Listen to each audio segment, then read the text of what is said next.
What's up, YouTube? I'm Code of Chaos, and this is Murder Monday. Let's get into it.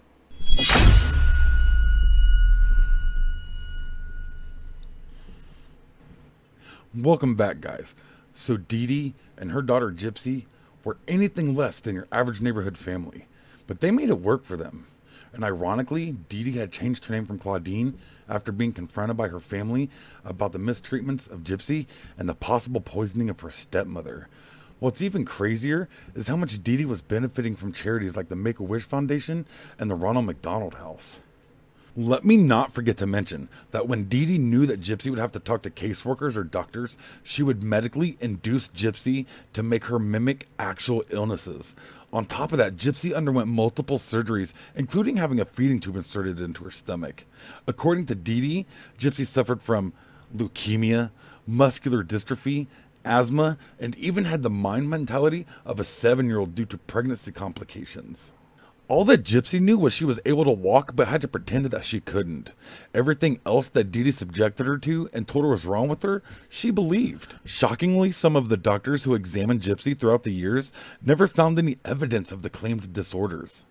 On one occasion, a doctor had written in his notes that he suspected Munchausen syndrome by proxy, and when Dee Dee had seen that note, she stopped going to that doctor in fear of getting caught. Even though Dee Dee made the outside world believe that Gypsy was a very terminally ill girl, what she didn't know was Gypsy was becoming very sneaky herself. While Dee Dee had taken her out shopping one day, what she didn't know is Gypsy snuck off to an electronics store and bought a laptop and a cell phone so she could try and have a semi-normal life herself.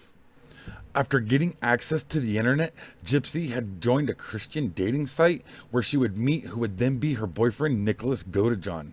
Gypsy and Godejohn had talked online for several months, creating a very dark, passionate relationship. One evening, as they were expressing their love for one another, they started to realize they would never have the life they wanted as long as Gypsy's mom, Dee Dee, stood in the way.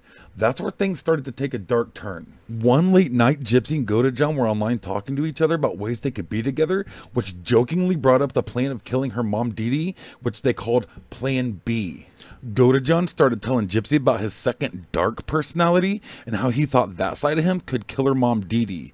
After a long discussion, they decided to go with Plan B, so he jumped on a bus to Missouri.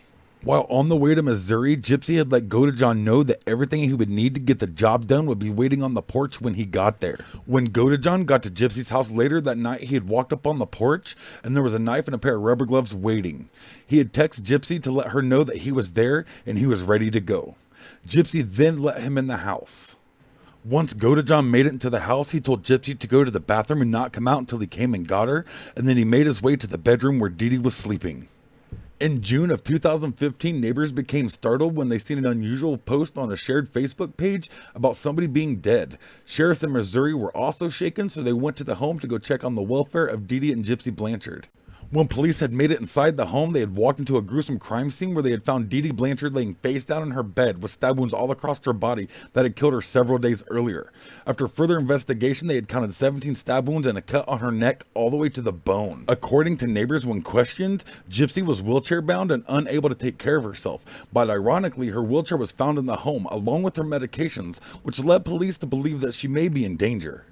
Police had found Gypsy the next day in Wisconsin where she had traveled with her boyfriend Godejohn, alive and well. But things were about to get worse for her. Investigators were to soon announce that Gypsy Rose was in fact an adult and had none of the mental or physical health issues her mom represented her as having. To this day, Gypsy Rose is in the Chillicothe Correctional Facility for second-degree murder. She is facing a 10-year charge. She is eligible for parole in 2024. As for Godejohn, he's facing a life sentence for first-degree murder. And that is the murder of Dee Dee Blanchard.